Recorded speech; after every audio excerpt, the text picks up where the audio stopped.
নমস্কার বন্ধুরা, আমি নীল নীল অধিকারী লোকু ইউটিউব পেজ থেকে চলে এলাম আজকে ফের আপনাদের জন্য আরেকটি নতুন ভিডিও নিয়ে। বন্ধুরা আপনারা জানেন যে আজকে 11 তারিখ শনিবার এবং আজকে আইএসএল এর মঞ্চে একটি ডার্বি খেলা অনুষ্ঠিত আছে, যেটা হচ্ছে ইস্ট বেঙ্গল বনাম মোহনবাগান সুপার জায়েন্ট। তো বন্ধুরা সবাই জানেন যে ডার্বি মানেই বড় ম্যাচ, আর ডার্বি মানেই একটা গোটা ট্রফির ফাইনাল। হ্যাঁ বন্ধুরা, ডার্বি মানেই আমাদের ইস্ট বেঙ্গল সমর্থকদের কাছে একটা ট্রফির ফাইনাল। সেটা ফলাফল যাই হোক, এটা আমাদের মেনে নিতে হয়, মেনে নিতে হবেও। এবং খেলাটি আসামের গুয়াহাটি স্টেডিয়ামে অনুষ্ঠিত হচ্ছে, যেহেতু পশ্চিমবঙ্গে এখন গঙ্গাসাগর মেলার তোড়জোড় চলছে। আজকে আপনারা জানেনই 11 তারিখ, আর 4 দিন পর 15 তারিখে গঙ্গাসাগরের পুণ্য স্নান।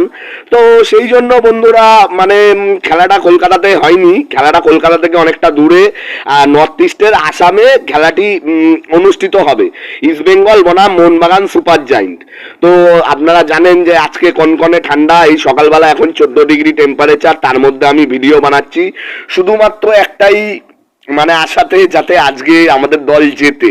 যদিও আমি মুখে বললে দল জিতে যাবে এমন তো হয় না, কারণ এই ইস্ট বেঙ্গল এফসি এখনো আইএসএল লেভেলে মোহনবাগান সুপার জায়েন্টের এগেনস্টে এখনো একটা ম্যাচ জেতেনি।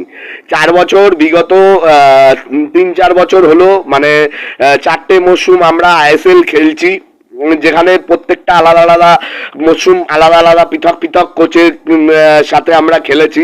কিন্তু যেখানে আমরা সল্টলেকেও খেলেছি ডার্বি এবং বাইরেও খেলেছি ডার্বি, কিন্তু তারপরেও বন্ধুরা আইএসএল এ কিন্তু এখনো আমরা ডার্বি জিতিনি। তো সবার আগে আমাদের ইস্ট বেঙ্গল এফসি দলের কাছে যেটা আমাদের চাহিদা থাকবে, যাতে আমরা খেলাটা জিতি। হ্যাঁ বন্ধুরা, যাতে আমরা খেলাটা জিতি।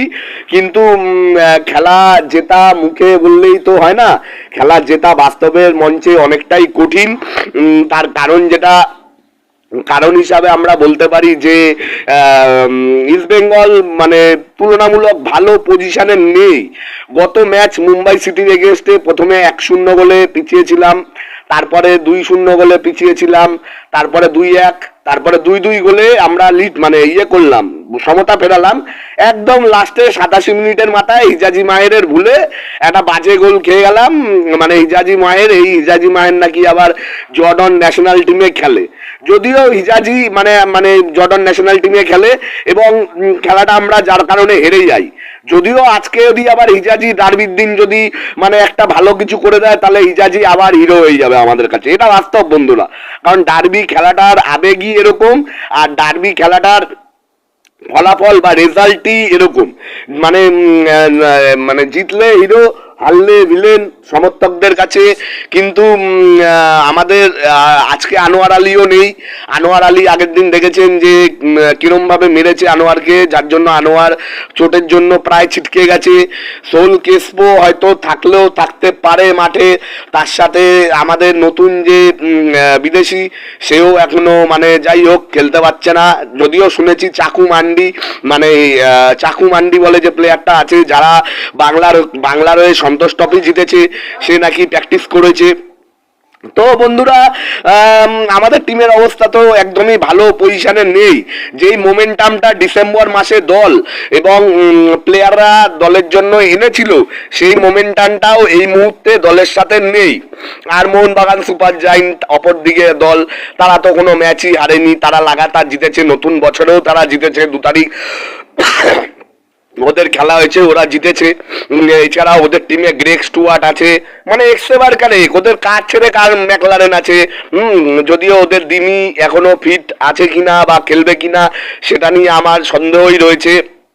তারপরে মনবীর সিংও হয়তো খেলবে না, কারণ কিছুদিন আগে মনবীর সিং এর বিবাহ সম্পন্ন হয়েছে। হ্যাঁ, ওদের ইসে আছে মাঝমাঠে সাহাল আছে। তারপরে যাই হোক বন্ধুরা, ওদের যা কি আছে না আছে ওইসব আমি বলবো না। আমরা একটা জিনিসই চাই অস্কার স্যারের কাছে, যে অস্কার স্যার, ডেভিড আর সিলভা, যারা যারা দলের হয়ে ভালো খেলছে তাদেরকে আগে থেকে খেলান। বিষ্ণু, ডেভিড, হ্যাঁ, তারপরে যদি সুযোগ হয়, এখন তো আমরা এরকম বলবো চাকুমান্ডিকেও খেলিয়ে দেন শুরুর থেকেই, কারণ যারা ভালো খেলছে তাদেরকে মাঠে রাখা দরকার। হ্যাঁ, সেই তুলনায় নন্দদা তো এখনো ফর্মে আসেনি, নন্দদা চেষ্টা করছে, যদিও আজকে ভালো দিন নন্দদার কাছে, ভালো তিথি। হ্যাঁ, যদি আজকের দিনে নন্দদা ফর্মে আসতে পারে, সেই আগের মতন ফর্মে সে যদি একটা গোল করে দেয় বা একটা গোল করিয়ে দেয়, তাহলে তো খুবই ভালো হয় বন্ধুরা। এবং তাহলে এবং ম্যাচটা যদি ইস্টবেঙ্গল এফসি জেতে, তাহলে তো আরো খুবই ভালো হয়। তবে দেখা যাক বন্ধুরা, আমার বিশ্বাস, অনেকেই বলছে যে এই প্রথম একটা এমন ডার্বি হচ্ছে যে ডার্বিতে কোনো আবেগ উত্তেজনা নেই। তার কারণ হচ্ছে মোহনবাগান তো এটিকে নাম নিয়ে খেলছে।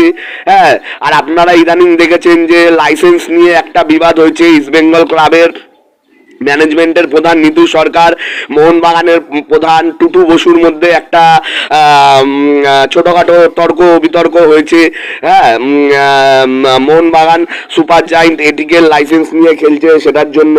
তো যাই হোক বন্ধুরা, যার লাইসেন্স নিয়ে যেই খেলুক, এতদিন যখন খেলে ফেলেছে, এতদিন যখন আমরা ওদেরকে মোহনবাগান মানে হিসাবেই দেখেছি, তো আজকে ডার্বির দিনের জন্য এইসব লাইসেন্স বা এইসব টপিক তুলে আমার মনে হয় না কোনো লাভ হবে। এর থেকে বেটার হয় যদি এখনো উইন্টার উইন্ডো চলছে, উইন্টার ট্রান্সফার উইন্ডো খুলেছে, চলছে, যদি সেই জায়গায় আমরা মাঝ মাঠের গ্রেগ স্টুয়ার্টের মতন একটা কোনো প্লেয়ার বা স্ট্রাইকারে একটা যদি ভালো প্লেয়ার আনতে পারি, আমার মনে হয় এটাই আরো বেশি ভালো এবং এটা বেশি এফেক্টিভ হবে। তো যাই হোক, প্লেয়ারও আমরা আনতে পারিনি, ডার্বির আগে নতুন কোনো প্লেয়ার এনেছি বলতে চাকু মান্ডিকে সই করিয়েছি।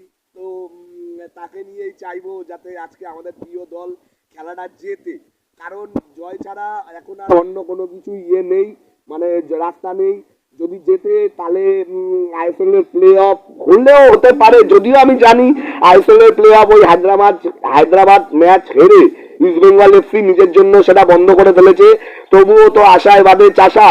হ্যাঁ, আমরা তো আশা রাখতেই পারি প্রিয় দলের থেকে যে এখনো খেললেও খেলতে পারি, যদিও এটা টেকনিক্যালি হয়তো সম্ভব না, কিন্তু তারপরেও বলছি যে যদি এই মরশুমের শেষ ডার্বি এইটা যদি আমরা জিতি, এটা মোহনবাগানের অর্গানাইজেড ডার্বি, যদি এই ডার্বিটা আমরা জিতে শেষ করি নতুন বছরে, তাহলে এটাই কিন্তু আমাদের ইস্টবেঙ্গল সমর্থকদের কাছে অনেক প্রাপ্তি হবে।